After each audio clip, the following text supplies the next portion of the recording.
Welcome friends, my name is Dhananjay Tiwari. I am going to start quick revision for open channel flow in civil engineering. It is most important topic for the competitive examinations like GATE, ESE and all. Let's start with some useful formula and concepts. The first formula is for average velocity. Average velocity is what? V.2 plus V.8 by 2 means what. यहां पर क्या है कि जो 0.2 depth पे 0.2 depth पे जो velocity होती है उसे हम क्या बोलते हैं? V.2 and V.8 means 0.8 depth पे जो भी वेलोसिटी है. इस तरीके से भी निकालोगे. गेट के ऊपर एक बार क्वेश्चन आ चुका है यहाँ पे.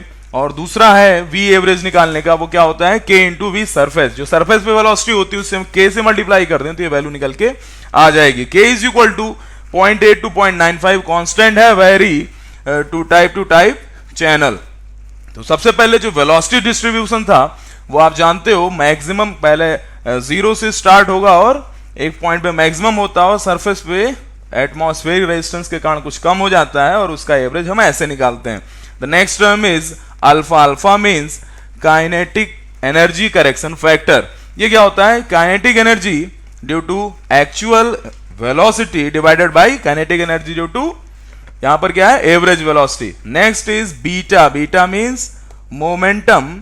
Momentum due to actual and momentum due to average velocity. Next is E. E means specific energy. Specific energy क्या होता है कि अगर जो जैसा डाटम है, अगर डाटम को हम लोग जो भी रिवर है, कनाल है, चैनल है, उसका जो बेड है उसी को डाटम एज्यूम कर लें तो जो उसकी एनर्जी आएगी उसी को हम क्या बोलते हैं? स्पेसिफिक एनर्जी बोलते हैं. और यहां पर मैंने एक डायग्राम शो किया है स्पेसिफिक एनर्जी के लिए, जो कि किसके लिए है? कि एक कांस्टेंट डिस्चार्ज क्यू के लिए है. तो यहां पर अगर कोई भी स्पेसिफिक एनर्जी, यहां पर मैं कोई भी स्पेसिफिक एनर्जी ड्रॉ करूं तो आप देखोगे ये कर्व को किसी दो पॉइंट पे क्या करेगा? इंटरसेक्ट करेगा. दो पॉइंट पे इंटरसेक्ट कर रहा है मीन्स हमें क्या मिलेंगी? दो डेप्थ वहां पर मिलेगी. और जैसे जैसे हम स्पेसिफिक एनर्जी को कम करते जाएंगे ये दोनों के डेप्थ का जो डिफरेंस है वो भी कम होता रहेगा और यहां पे आके इस पॉइंट पे क्या हो जाता है? वो जीरो हो जाएगा डिफरेंस. जहां पे जीरो हो जाता है उस पॉइंट पे जो भी हमारी एनर्जी आती है उसे हम क्या कहते हैं? Critical energy. That is the minimum energy at which flow is possible and the corresponding depth is known as what? is known as the critical depth. Next point is the Froude number. Froude number is what? V upon under root GD. यहां पर जो D हमने use किया है उसे क्या कहते हैं? ये D है जो हाइड्रोलिक डेप्थ बोलते हैं इसको. A by T. A by T means area upon top width. Next is R. R means hydraulic radius. A by P. area upon wetted perimeter. यहां पर जो अगला फार्मूला है वो क्या है? Condition for critical energy. तो क्रिटिकल एनर्जी जो है आपकी वो Q square upon g is equal to A C Q by T C कर देते हैं. तो यहां से जो भी रिलेशन मिल के आएगा वो किसके लिए होगा? वो क्रिटिकल एनर्जी के लिए होगा. और ये क्रिटिकल एनर्जी अब हम वेरियस टाइप के सेक्शंस के ऊपर अप्लाई करके निकालने वाले हैं. तो जो रेक्टेंगुलर सेक्शन के लिए निकालते हैं वो क्या होता है? EC is equal to 3/2 YC. YC यहां पर क्या है? क्रिटिकल डेप्थ है. तो critical depth is equal to यहां पे क्या मिल रही है हमें? Q square by g to power 1/3. यहां से यही YC हमने कैलकुलेट किया. ध्यान रखिएगा YC is what? YC is the depth corresponding to the critical energy. अब यहां पर देखें अगर तो YC से जितनी भी डेप्थ कम होंगी वो क्या कराती हैं? सुपर क्रिटिकल फ्लो कराती हैं. और YC से जो भी अबव डेप्थ होती है वो क्या कराती है? सब क्रिटिकल फ्लो कराती है. ठीक है. Next for triangular section. Triangular section की बात करें तो EC. EC means critical energy 5/4 YC. इसमें 2 ऐड कर दो, ऊपर नीचे आ जाएगा ये. तो यहां से YC की वैल्यू अगर निकालें 2Q square upon GM square to power 1/5. बहुत इंपॉर्टेंट है ये. एक नंबर में ये दोनों, ये सारे फार्मूले एक नंबर में पूछे जाते हैं, इसको आप जरूर याद रखें. Next is transition with hump. Hump अगर आ रहा है तो क्या होगा? ध्यान रखिए. हम्प मींस बेड में जो भी बेड है वो डेल्टा Z अमाउंट से ऊंचा हो जाएगा. ठीक है. तो ऐसे में जो हमारी बनेगी एनर्जी वो क्या, अगर कोई लॉस नहीं हो रहा है तो E1 is equal to E2 plus delta Z हम लोग यूज करेंगे. मान लीजिए आपको मैक्सिमम हाइट निकालनी है हम्प की, तो उसके लिए क्या करना होगा? मैक्सिमम हाइट ऐसी निकालनी है कि अप स्ट्रीम का जो डेप्थ है वाटर सरफेस का वो चेंज ना हो. ऐसी कंडीशन तभी केवल ला सकते हैं हम जब सेकंड सेक्शन को क्या कर दिया जाए, क्रिटिकल कर दिया जाए, मींस मिनिमम एनर्जी लेवल पे लेके आ जाए तो हमें मैक्सिमम Z मिल जाएगा, जो कि E1 माइनस EC से कैलकुलेट कर लेंगे। यहां पर जो दूसरा सेक्शन होगा उसकी डेप्थ क्या रखेंगे हम लोग, YC। इसके कई क्वेश्चन में कराऊंगा अभी। Next, with contraction. With contraction means आगे जाके वो थोड़ा सा कॉन्ट्रैक्ट हो गई है, जो हमें कैनाल है। तो E1 इज इक्वल टू, ऐसे में ध्यान रखिएगा बेड नहीं चेंज हो रहा है, तो E1 is equal to E2 is equal to EC। सारी जो क्रिटिकल एनर्जीज हैं, जो सारी जो स्पेसिफिक एनर्जीज हैं वो क्या होंगी, इक्वल होंगी।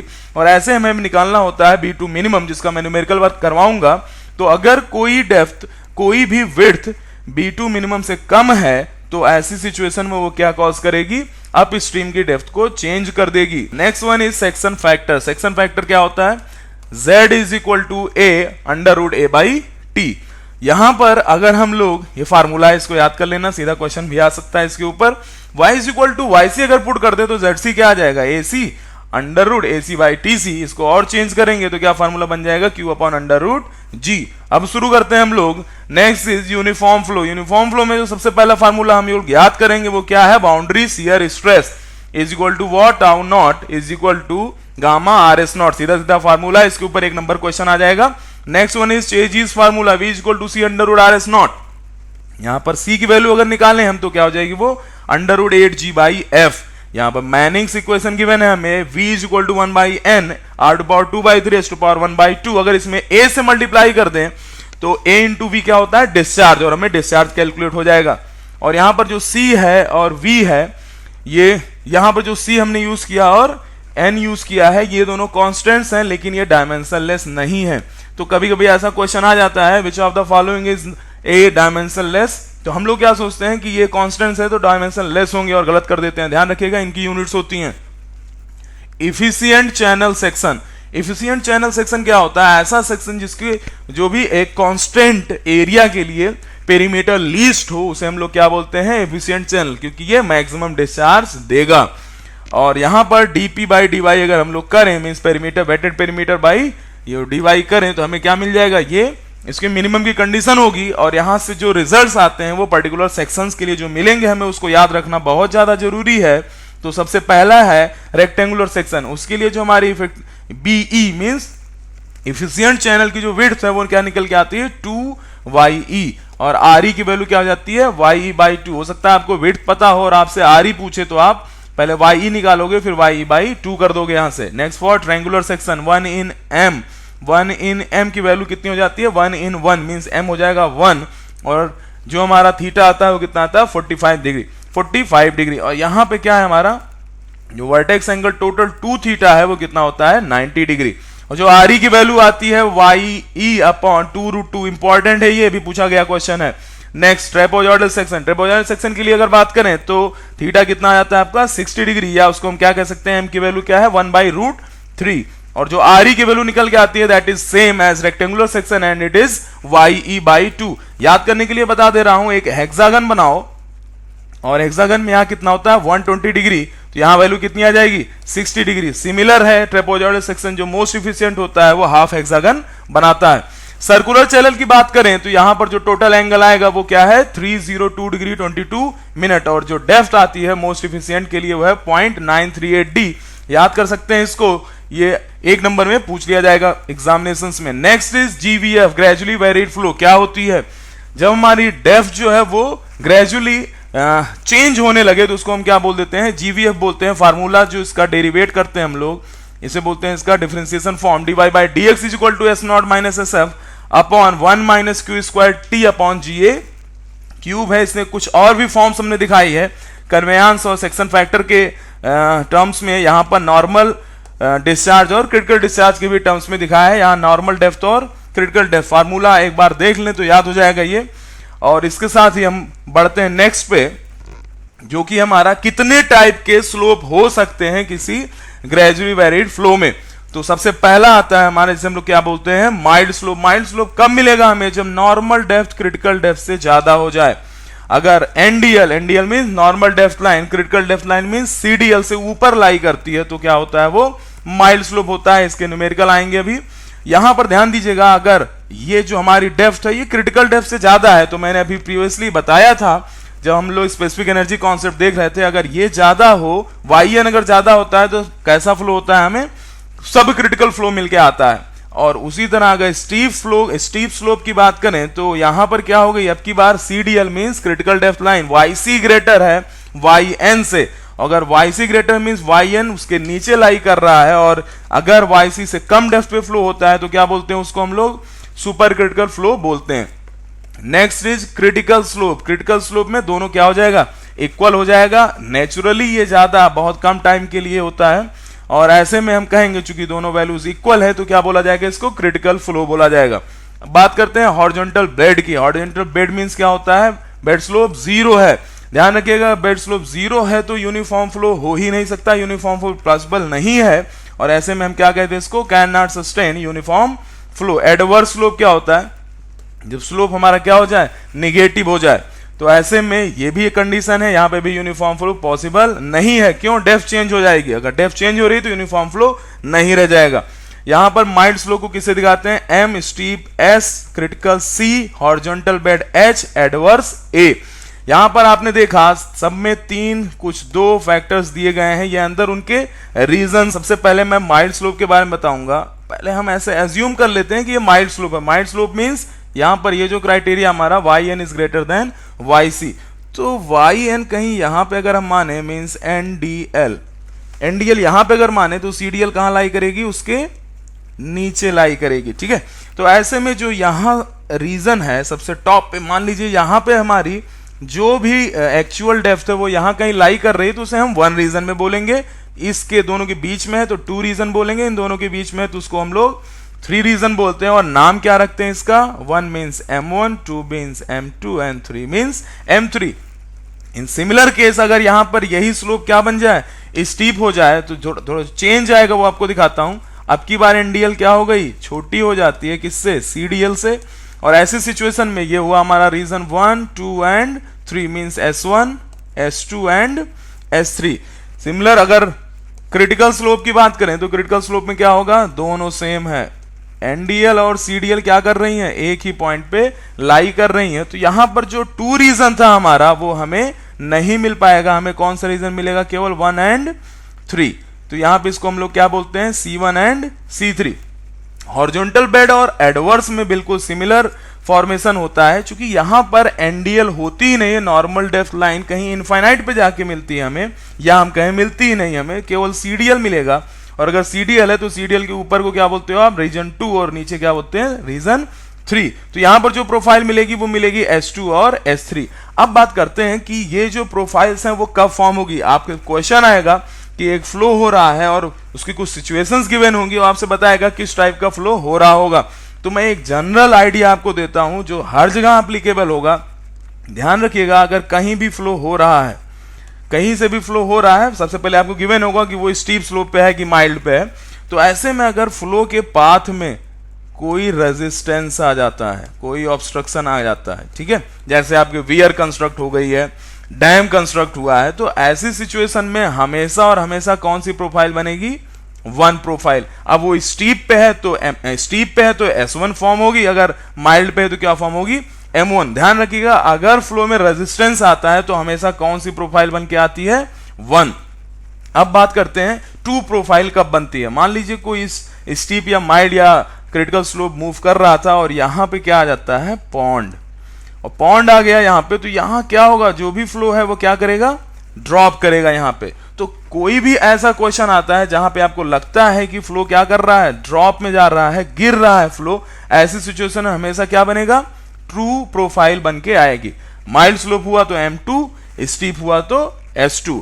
अब बात करते हैं थर्ड रीजन कब बनेगी, तीसरी प्रोफाइल कब बनेगी। मान लीजिए फ्लो है और यहां पर हमने क्या लगाया था, कोई स्लुइस गेट लगा दिया, स्लुइस गेट लगाया, तो यहां से जो फ्लो निकलेगा वो हमेशा किस रीजन में होगा, थर्ड रीजन में होगा। लेकिन अगर सिंपल पहचानने के लिए बताऊं तो कोई भी सिचुएशन जहां पे क्या फॉर्म होगी, हाइड्रोलिक जंप, तो जहां कहीं भी हाइड्रोलिक जंप फॉर्म होगी वहां पे हमेशा कौन सी प्रोफाइल बनेगी, थ्री प्रोफाइल। तो ये तीनों पहचानने के लिए सबसे सिंपल आइडिया, आपके पास रेजिस्टेंस आ रहा है तो क्या बनेगी, वो हमेशा वन प्रोफाइल, यहां बैक वाटरिंग होती है, वन प्रोफाइल, ड्रॉप हो रहा है टू प्रोफाइल, और अगर हाइड्रोलिक जंप फॉर्म होने वाली है तो क्या बनेगा हमारे पास, 3 प्रोफाइल, इससे ज्यादा कुछ भी नहीं पूछा जाएगा। ध्यान रखना, न्यूमेरिकल अगर इसके ऊपर आते हैं और आपसे पूछ लेता है कि वो कौन सा है, माइल्ड है, स्टीप है, क्रिटिकल है, कौन सा स्लोप बन रहा है, तो उसके लिए क्या करना होगा, सीधे सीधे कंडीशन है, आप उसके लिए yn निकालोगे। ध्यान रखिएगा, yn निकालने के लिए हम लोग हमेशा माइनिंग इक्वेशन यूज करते हैं। माइनिंग इक्वेशन से जो भी डेप्थ निकल के आती है वही क्या होती है, आपकी नॉर्मल डेप्थ होती है।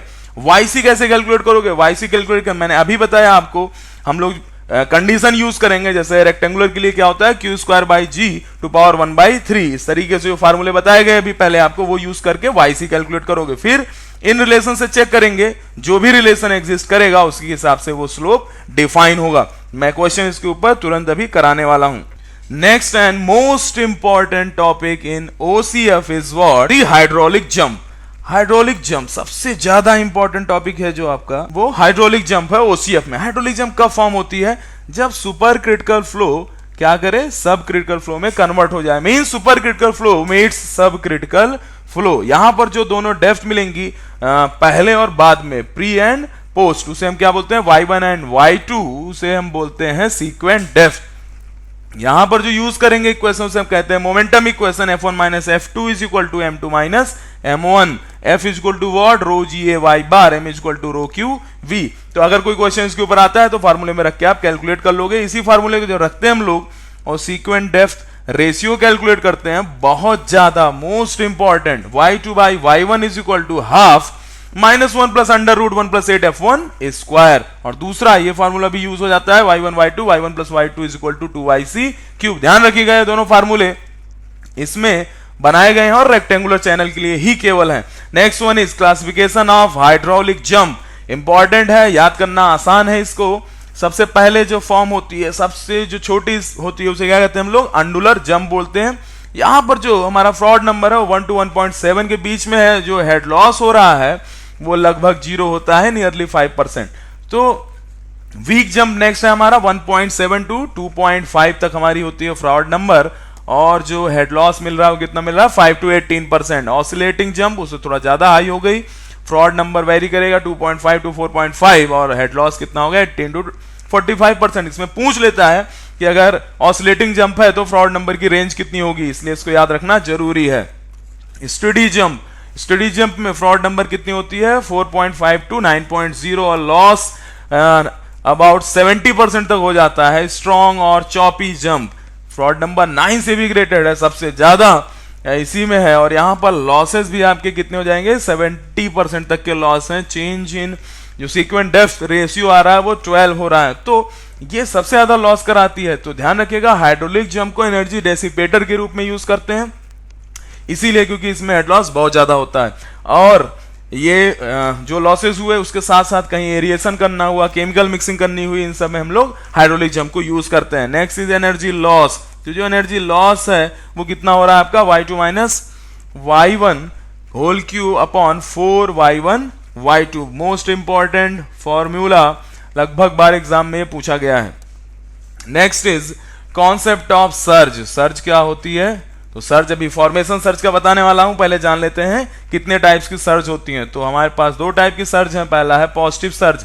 पॉजिटिव सर्ज को पॉजिटिव सर्ज क्यों कहते हैं, क्योंकि it increases the depth. Increase के कारण, इसके कारण इंक्रीज हो जाती है डेप्थ आपकी। तो पहली इसमें जो टाइप है वो क्या है, positive surge moving downstream. तो positive surge moving downstream में हमने दिखाया है। ध्यान रखिए इसमें सेक्शन कैसे डिफाइन करते हैं। जहां तक सर्ज अभी नहीं पहुंची उसे हम कहते हैं 1 सेक्शन, और जहां पे हो चुकी है, पहुंच चुकी है, उसे क्या कहते हैं हम लोग 2 सेक्शन। तो हम दिखा रहे हैं positive surge moving down stream means up stream से डाउन स्ट्रीम में जा रही है, मतलब यहां अभी चेंज नहीं हुआ है, तो इसे कहेंगे 1, इसे कहेंगे हम लोग 2। जिस स्पीड से सर्ज मूव कर रही है उसे क्या कहेंगे हम लोग VW। अभी चूंकि अनस्टेडी फ्लो है, स्टडी बनाने के लिए क्या करना पड़ेगा, इसमें माइनस VW अप्लाई करना पड़ेगा, और अप्लाई करेंगे तो कॉन्टिन्यूटी इक्वेशन बनी ये, मोमेंटम इक्वेशन बनी ये। अगर इसको हम लोग किस पे अप्लाई करें, रेक्टेंगुलर चैनल पे, तो ये फार्मूला जो कॉन्टिन्यूटी इक्वेशन से और मोमेंटम इक्वेशन जो फार्मूले आ रहे हैं वो यहां मैंने लिख दिए हैं। अब और जो फॉर्म होगी सिंपल इसी तरीके से लगाया जाएगा, positive surge moving up stream. Next is negative surge. Negative surge जैसा कि पॉजिटिव सर्ज में आपकी डेप्थ इंक्रीज कर रही थी, नेगेटिव में क्या हो जाएगी, डेप्थ डिक्रीज करने लगी। कितने टाइप्स की होंगी नेगेटिव सर्ज, 2 टाइप की, negative surge moving down stream and negative surge moving up stream. अब मैं आपको बताने जा रहा हूं किस तरीके से ये फॉर्म होती हैं। तो यहां पर पहले आप देखिए कि कुछ इस तरीके से हमारे पास एक स्लुइस गेट था, जो गेट था उसकी हमने ओपनिंग करी है, गेट खोला जा रहा है। तो मैंने यहां साफ साफ दिखाया है कि डाउन स्ट्रीम में क्या फॉर्म होगी, पॉजिटिव सर्ज, और अप स्ट्रीम में क्या फॉर्म होगी, निगेटिव सर्ज। देखिए जैसे ही आप गेट को ओपन करोगे यहां क्या होगा, इंक्रीज में डिस्चार्ज, यहां से यहीं से सर्ज ट्रेवल करना स्टार्ट करेगी। तो यहां देख रहे हो आप डेप्थ क्या हो रही है, इंक्रीज हो रही है, और डेप्थ इंक्रीज हुई तो क्या बनेगी, ये पॉजिटिव सर्ज। किधर जा रही है, डाउन स्ट्रीम में। तो क्या हुआ, ये positive surge moving down stream, जिस स्पीड से जा रही है वो क्या होगी आपकी VW। यहीं अगर गेट अप स्ट्रीम की बात करें तो यहां सडन जैसे ही गेट आप ओपन करोगे यहां डेप्थ क्या हो जाएगी, डिक्रीज हो जाएगी। और यहां पर ये डिक्रीज जब ये कंटिन्यूस चलता रहेगा तो ये डिक्रीज इन डेप्थ जो है वो आपको अप स्ट्रीम में बढ़ता हुआ दिखाई देगा। चूंकि डेप्थ घट रही है इसलिए हम इसको क्या कहेंगे, नेगेटिव सर्ज। कहां मूव कर रही है, अप स्ट्रीम में। नेक्स्ट बात करते हैं, अब की बार इससे हमने क्या किया था, गेट को ओपन किया था, अब की बार गेट क्या कर रहे हैं, क्लोज कर रहे हैं। तो सिंपल है, क्लोज करेंगे तो आगे डेप्थ डिक्रीज हो जाएगी, इसलिए क्या बनेगा, नेगेटिव सर्ज। और चूंकि बंद किया गया है तो यहां डेप्थ अप स्ट्रीम में डेप्थ इंक्रीज होगी, वो क्या बनेगा, पॉजिटिव सर्ज।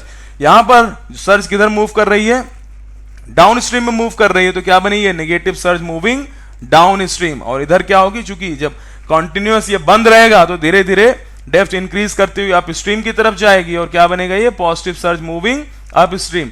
वेलोसिटी जो होगी सर्ज की उसे हम क्या बोलते हैं, VW। नेक्स्ट टर्म जो यूज करते हैं बोलते हैं सेलेरिटी। सेलेरिटी क्या होती है, जो सर्ज की आपकी वेलोसिटी है with respect to the initial flow velocity is called surge, means VW minus VF। इसकी जो वैल्यू आती है √GY आती है, बहुत इंपॉर्टेंट है, इसके ऊपर 1 नंबर के क्वेश्चंस पूछ लिए जाते हैं।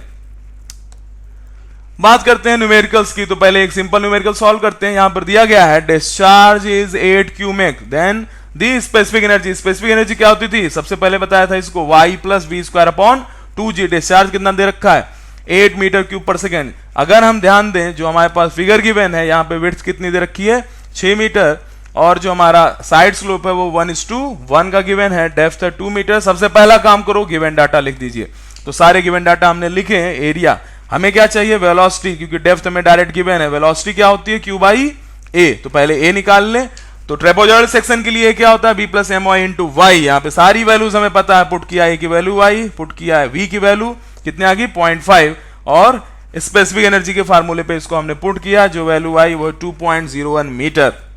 नेक्स्ट क्वेश्चन हमारा है, rectangular open channel of width 4.5 metre is carrying a discharge of 100 metre cube per second, the critical depth. Critical depth का फार्मूला क्या होता है, यहां पर हमें गिवन है Q²/G⁴ 1/3। सबसे पहले मैंने बताया था, मोस्ट इंपॉर्टेंट जो भी डाटा गिवन है उसको लिखो, given is equal to B is equal to 4.5, Q is equal to 1000। यहां ये स्मॉल q क्या होता है, इसको बोलते हैं डिस्चार्ज पर यूनिट विड्थ। तो क्या हो गया, Q/B। Q/B रखा वैल्यू, सारे फार्मूले में आप जो जो एलिमेंट्स हैं वैल्यू रखिए और आंसर आपको मिल जाएगा 3.69 मीटर। सिंपल क्वेश्चन है लेकिन ये आ जाएगा 1 नंबर के लिए, ध्यान रखिएगा।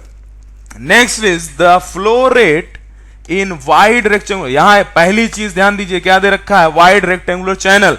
वाइड रेक्टेंगुलर चैनल में जब आप बात करते हो तो इसकी हाइड्रोलिक रेडियस जो होती है वो उसके डेप्थ के ही इक्वल हो जाती है।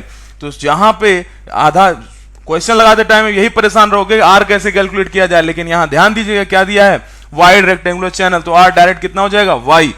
अब wide rectangular channel is discharge कितना गिवन है आपको, 2.0 metre cube per metre width, means ये क्या है, स्मॉल q की वैल्यू गिवन है।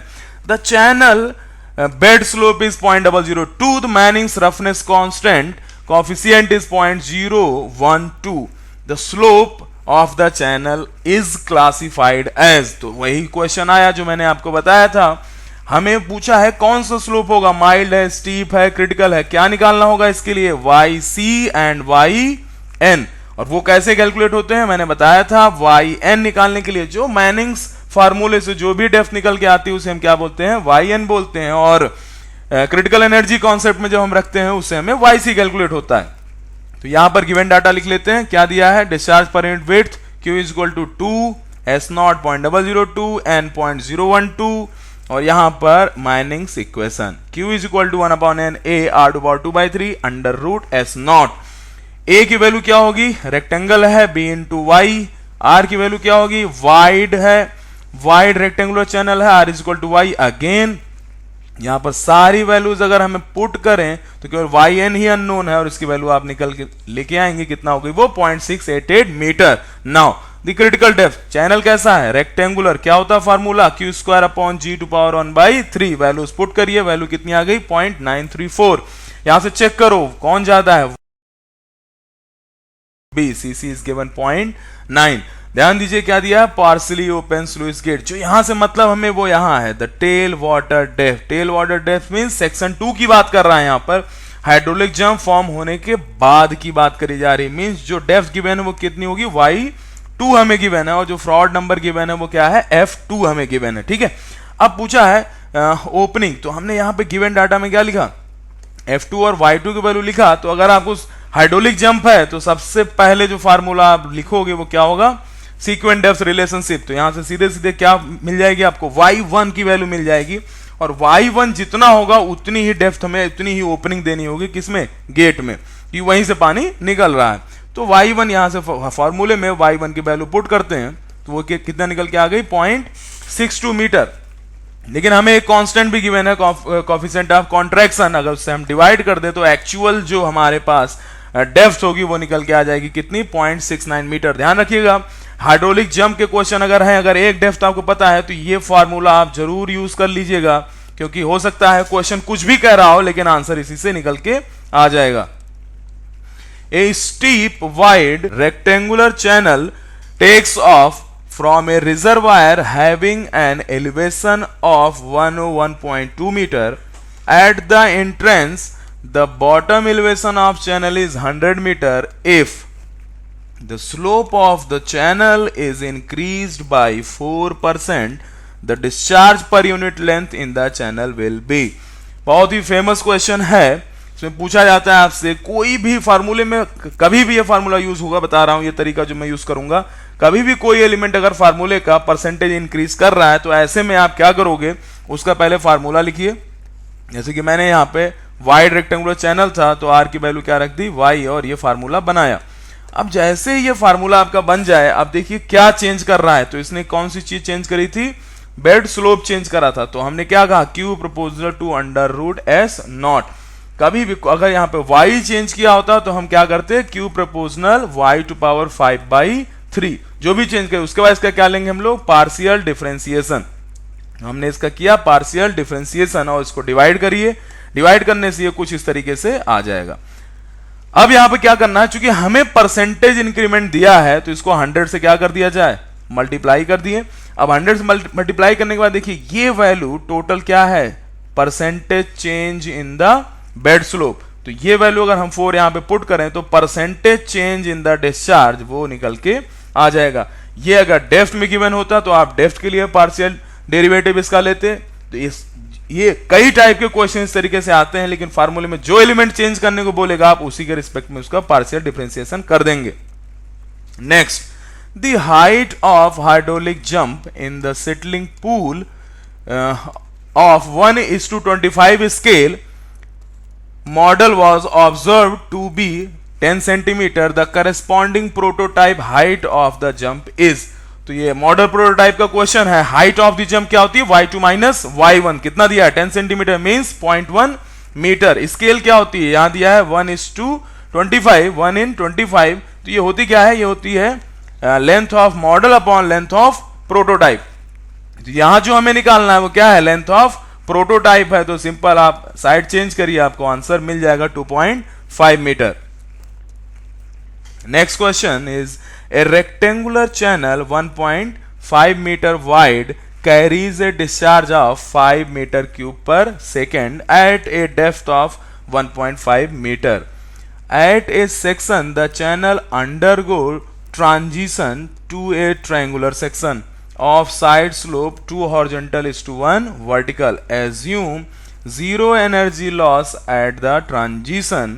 क्वेश्चन यहाँ पे क्या कहा है, हॉरिजॉन्टल से क्या बन जा रहा है, वो ट्रायंगुलर बन जा रहा है। If the flow in the triangular channel is to be critical without changing the upstream water surface, what will be the location of vertex of triangular section related to the bed of the rectangular section. ध्यान रखिएगा transition की बात कर रहा है, bed change हो रहे हैं यहाँ पे, तो जितना दोनों में बेड चेंज हुआ है उसको हम लोग क्या एज्यूम कर लेंगे, डेल्टा जेड।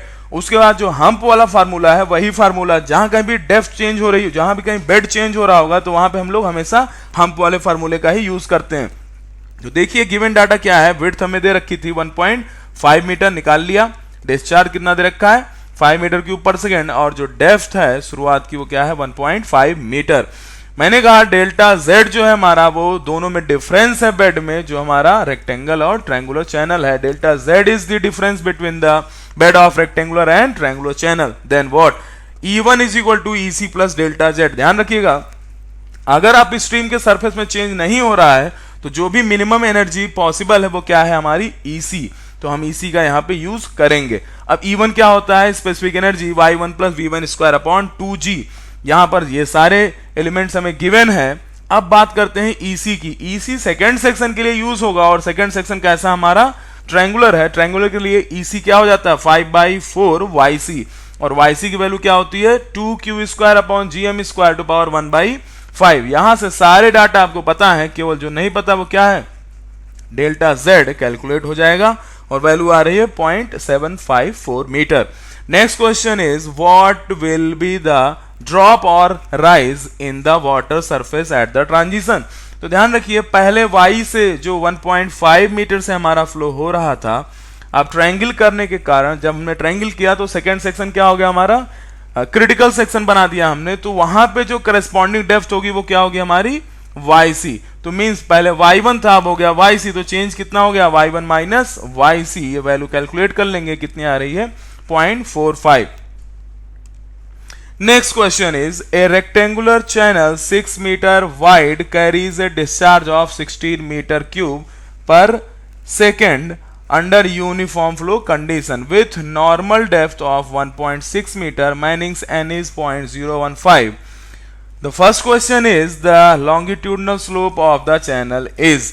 तो चलिए देखते हैं, जो भी गिवन डाटा हमारे पास, B गिवन है कितना 6, Q is 16, YN is 1.6 और n कितना गिवन है हमें 0.015। तो यहां से हमें लॉन्गिट्यूडनल स्लोप मींस S0 नहीं पता है, तो Q is Manning's formula use करें, Q is equal to 1/NAR to power 2/3 under root S0। यहां पर R क्या हो जाएगा, आपकी बार वाइड नहीं दे रखा है, तो R is equal to A by wetted perimeter से हम R निकाल लेंगे और इस फार्मूले में पुट करेंगे। केवल S0 ही हमें नहीं पता है, तो S0 की वैल्यू निकल के आ जाएगी। सिंपल क्वेश्चन है, फार्मूला पुटिंग है। Next is a hump is to be provided on the channel bed. The maximum height of hump without affecting the upstream flow condition. Previous question की तरह ये भी लगेगा, चूंकि हम प्रोवाइड कर रहे हैं तो मैक्सिमम जब आप हाइट दोगे हम्प की, तो सेक्शन क्या बनाना पड़ेगा उसको, क्रिटिकल। तो फिर से वही फार्मूला यूज करते हैं, E1 is equal to EC plus delta Z max. E1 के सारे डाटा हमें पता है, EC के लिए क्या हो जाएगा, रेक्टेंगुलर के लिए 3/2 YC, और डेल्टा Z मैक्स यहां से निकल के आ जाएगा कितना, 0.39 metre. Next question is the channel width is to be contracted, the minimum width to which the channel can be contracted without affecting the upstream condition of flow is. कितना होगा, तो ध्यान रखिएगा आपकी बेड में कोई चेंज नहीं किया गया है, ना ही कोई लॉसेस हो रहे हैं, तो ऐसे में हम कहेंगे कि E1 जो है वो EC के इक्वल होगा। और EC कितना होता है, 3/2 YC, तो यहां से YC की वैल्यू कितनी आ गई, 2/3 EC। अब EC के जगह आप क्या पुट कर सकते हो, E1, जिसकी वैल्यू हमने पहले ही कैलकुलेट कर रखी हुई है, ठीक है। तो यहां से अब YC का फार्मूला आप जानते हो क्या होता है, Q square by G to power 1/3, और Q small q means discharge per unit width, और यहां पे हम रखेंगे Q square upon B2 minimum square. तो यहां से इधर की वैल्यूज हमें पता है, केवल यही नहीं पता, B2 मिनिमम और B2 मिनिमम निकल के आ जाएगा कितना, 4.1 metre. Next question is a 5 metre wide rectangular channel carries 15 metre cube per second of water with a velocity of 6 metre per second. Assume the channel is frictionless and its bed is horizontal. क्या calculate करना है, the height of jump and the corresponding jump power dissipated per metre width is. तो यहां पर देखिए पहले में क्या दे रखा है, the height of the jump. Height of the jump क्या होती है, y2 माइनस y1। तो y1 ना तो हमें y1 पता है ना y2 पता है, लेकिन देखिए y1 के लिए हमें विड्थ दे रखी है, डिस्चार्ज दे रखा है और वेलोसिटी दे रखी है। q क्या हो जाता है, area into velocity, area means b into y1। तो यहां से सबसे पहले y1 कैलकुलेट कर लेते हैं। अब सीक्वेंट डेप्थ के फार्मूले में अगर रखेंगे तो हमें फ्रॉड नंबर भी चाहिए होगा।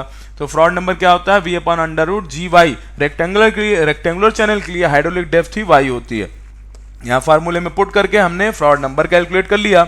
अब चूंकि फ्रॉड नंबर की वैल्यू 1 से ज्यादा है, मींस हाइड्रोलिक जंप हो रही है, और ऐसे में हम सीक्वेंट डेप्थ रिलेशनशिप यूज कर सकते हैं। फार्मूले में वैल्यू पुट करा और y2 कितना आ गया, 1.6818 मीटर। अब ऐसे में हाइट ऑफ द जंप पूछ रहा है, तो वो क्या होती है, y2 माइनस y1। फार्मूले में वैल्यू पुट किया और कितना आ गया है, 1.1818 metre. Next question was power loss per metre width. तो P इज इक्वल टू क्या हो जाएगा, रो जी क्यू ई एल। तो रो जी क्यू ई एल में यहां पर ई एल क्या है हमारे पास, एनर्जी लॉस। तो फार्मूला यूज करते हैं, y2 minus y1 whole Q upon 4y1 y2, और यहां से ई एल की वैल्यू निकल के आ जाएगी। सारी वैल्यूज पता है, रख दीजिए और आंसर किस में आ जाएगा, 14.44 किलो वॉट। तो इस तरीके से ओसीएफ में जो भी कॉन्सेप्ट थे और जो भी इंपॉर्टेंट क्वेश्चन है वो मैंने आपको बताए। आशा करता हूं कि आपको ये अच्छा लगा होगा। अगर आपको ये अच्छा लगे तो कमेंट करिए, लाइक करिए, और एग्जामिनेशंस के लिए ऑल दी बेस्ट।